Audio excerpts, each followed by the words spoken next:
టీతో ఒట్టు పెట్టించుకుని సూర్య జ్యోతి తన కన్న తల్లిదండ్రులని నిజం తెలుసుకున్న ఆదిత్య. షాక్లో జీవన. ఇంతకు ఏం జరిగింది? అసలు ఆదిత్యకు ఆ డౌట్ ఎందుకు వచ్చింది? కుట్టితో ఒట్టు పెట్టించుకుని మరి నిజం ఎందుకు తెలుసుకున్నాడు? మరి జీవన షాక్ అవడమేంటి? ఇదంతా జీవన విందా? అసలేం జరిగిందనేది వీడియోలో చూసి తెలుసుకునేద్దాం. పాపిమా జీవన జ్యోతి అప్కమింగ్ ఎపిసోడ్స్లో జరగబోయేది ముందుగా తెలుసుకోవటానికి వీడియోని లైక్ చేసి ఛానల్ను సబ్స్క్రైబ్ చేసి పక్కనే ఉన్న బెల్ ఐకాన్లో ఆల్ ట్యాప్ చేయండి. మొత్తం మీద గెట్ టుగెదర్కి అందరూ కలిసి ఇక జ్యోతి వాళ్ళ ఇంటికి వెళ్లారు. ఇటు నుంచి అలేఖ్యను ఇంకా సీనుని కూడా పిలిచేశారు. ఇక వీళ్ళంతా ముందు వెళ్ళటం, ఆ తర్వాత ఆనంది వెళ్ళి ఇటు నుంచి నరసింహను, సింహాద్రిని, పద్దమ్మను తీసుకురావడం జరుగుతుంది. ఇక అలేఖ్య వాళ్ళ కోసమే అందరూ ఎదురు చూస్తూ ఉంటారు. ఈలోపు సునంద అయితే జీవన గురించి ఒక క్లాసే పీకేస్తుంది. ఎందుకంటే వచ్చిందేమో మీ ఇంటికి, అంటే జీవన తల్లిదండ్రుల ఇంటికి, కానీ కుట్టియే మా ఆనందే ఈ ఇంటికి ఇది తన పుట్టినిల్లులాగా అన్నీ చేస్తోంది. ఇప్పుడే కాదు, ఎప్పుడూ అలాగే. అసలు హోమ్లీనెస్ అనేది మనకు జీవన దగ్గర కనిపించదు. ఆనంది తీసుకున్నంత బాధ్యత జీవన తీసుకోదు. ఎందుకో నాకు అర్థం కాదు అని చెప్పనేసి అంటూ ఉంటే ఇకప్పుడు ఆనంది అయితే కంగారు పడిపోతూ ఉంటుంది. అలా కంగారు పడుతున్నటువంటి ఆనందిని చూసి ఇక శ్రీకర్, సునంద ఆగుతావా అని చెప్పని అంటాడు. సరేలేండి, నేను చెప్పాల్సింది చెప్పాను అని ఆపేస్తుంది. ఇక ఆనంది వెంటనే నేను ఇక్కడ ఉండటం వల్ల అనవసరంగా ఇక్కడ అందరూ ఇబ్బంది పడతారు అని చెప్పి నేను ఇప్పుడే వస్తాను, అమ్మ వాళ్ళని తీసుకొస్తాను అని చెప్పేసి గబగబా వెళ్ళి సింహాద్రి వాళ్ళని తీసుకొస్తుంది.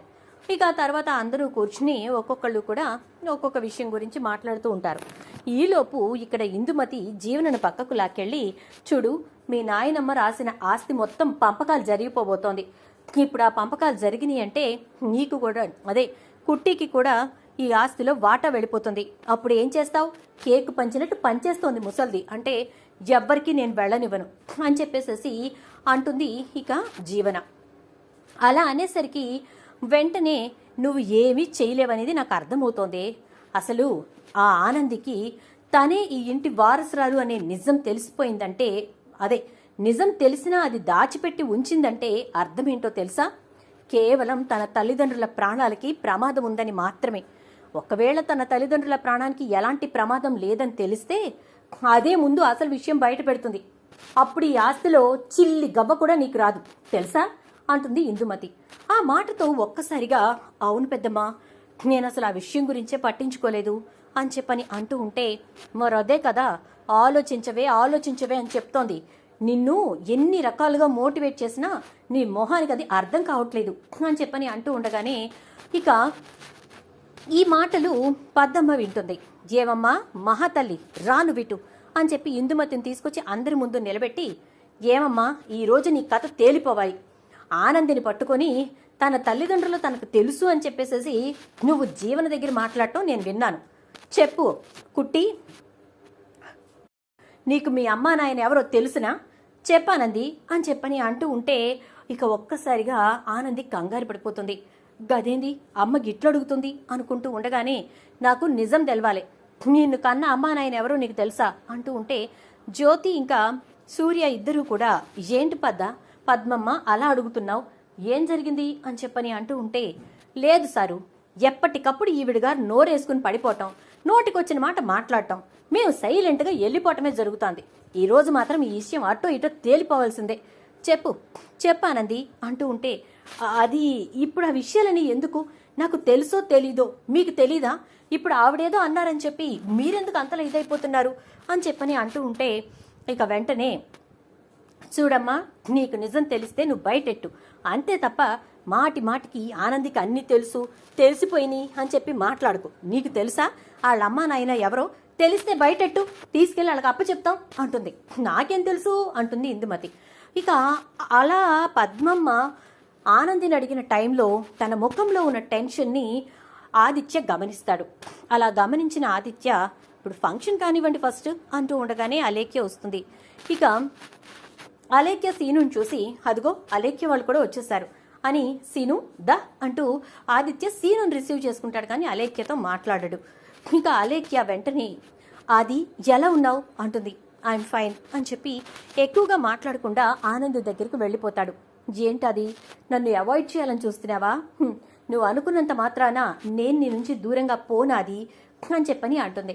దాంతో ఇక్కడ అన్ని ఏర్పాట్లు జరిగిపోయి భోజనాలకు అది కూర్చునే టైం వస్తుంది. ఇక అందరూ భోజనం చేసిన తర్వాత ఎవరిళ్లకు వాళ్ళు బయలుదేరిపోతారు. ఇంటికి వెళ్ళిన తర్వాత ఆదిత్య తన గదిలోకి వెళ్ళి ఆలోచిస్తూ ఉంటాడు. ఆనంది, ఏంటండి వచ్చిన సంధి చూస్తున్నా ఏదో ఆలోచించుడే సరిపోయింది మీకు, ఏంది ఏ విషయం గురించి సోచాయిస్తున్నారు అని చెప్పని అంటుంది. నీ గురించే అని చెప్పని అంటాడు. నా గురించి సోచాయించనికి ఏముంది చెప్పండి ఆదిత్య గారు అని చెప్పని అంటుంది. నీ గురించే ఆలోచిస్తున్నాను ఆనంది, నువ్వు నా దగ్గర అన్ని విషయాలు చెప్తావు కదా, ఏది దాచిపెట్టావు కదా అని అంటాడు.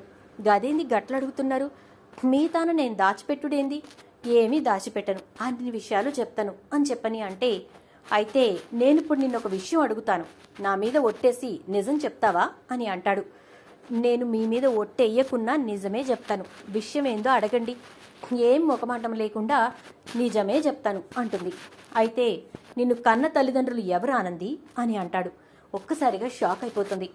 అక్కడ మీ అమ్మ పద్మమ్మ అదే విషయం గురించి అడిగింది, కానీ అక్కడ అంతా పరిస్థితులు గజిబిజైపోయి విషయం దాటేసేశారు. కానీ ఆ టైంలో నీ ముఖంలో వచ్చిన టెన్షన్ని నేను గమనించాను. చెప్పానంది, నిన్ను కన్న తల్లిదండ్రులు ఎవరు అని అంటాడు. ఒక్కసారిగా షాక్ అయిపోతుంది. ఇప్పుడు నేను మీ మీద ఒట్టేయకున్నా నిజమే చెప్తానని చెప్పిన అబద్ధం చెప్పకూడదు, నిజమే చెప్పాలి. సరే, ఇక బయటపడాల్సిన సమయం వచ్చిందేమో, అందుకే భగవంతుడి పరిస్థితులు గిట్ల తీసుకొస్తున్నాడేమో. 3 కండ్ల స్వామి నీ మీద భారమంతా పెట్టి నేను నిజం బయటెడుతున్నా అని చెప్పేసేసి ఇక వెంటనే ఆదిత్య గారు మీరు ఈ నిజాన్ని మాత్రం బయట పెట్టనంటే నేను మీకు చెప్తా, అంతేగాని ఇది అందరికీ తెలియనియొద్దు అని చెప్పని అంటుంది. అంటే నీకు మీ అమ్మ మీ నాన్న తెలుసు, చెప్పుకుట్టి ఎవరు మీ అమ్మ నాన్న అనగానే జ్యోతమ్మ సూర్య సారే మా కన్న తల్లిదండ్రులు అని అంటుంది. షాక్ అయిపోతాడు ఆదిత్య. ఏం మాట్లాడుతున్నావు ఆనంది అనగానే, అవును సారు, అవును ఆదిత్య గారు, సూర్య సారు ఇంకా జ్యోతమ్మే మా అమ్మ నాన్న అని అంటే ఒక్కసారిగా ఆదిత్య, నువ్వు చెప్తోంది నిజమా? మరి ఈ విషయం నువ్వు ఎందుకు బయట పెట్టలేదు?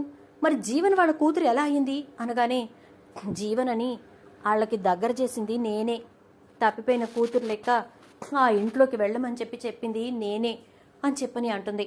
ఒక్కసారిగా ఇక షాక్ మీద షాక్ తగిలేసరికి ఆదిత్య, ఏంటి ఆనంది ఇంత పెద్ద నిజాన్ని అనగానే, ఇది నిజంగానే ఉండిపోవాలి, ఎట్టి పరిస్థితుల్లో ఈ 4 గోడలు దాటి పోరాదు, ఇది మీరు నాకు ఇస్తున్న మాట, సమయం సందర్భం వచ్చినాడు నేనే బయట పెడతా, అందాక మీరు మాత్రం ఎట్టి పరిస్థితుల్లో బయట పెట్టకూడదు అని చెప్పని అంటుంది.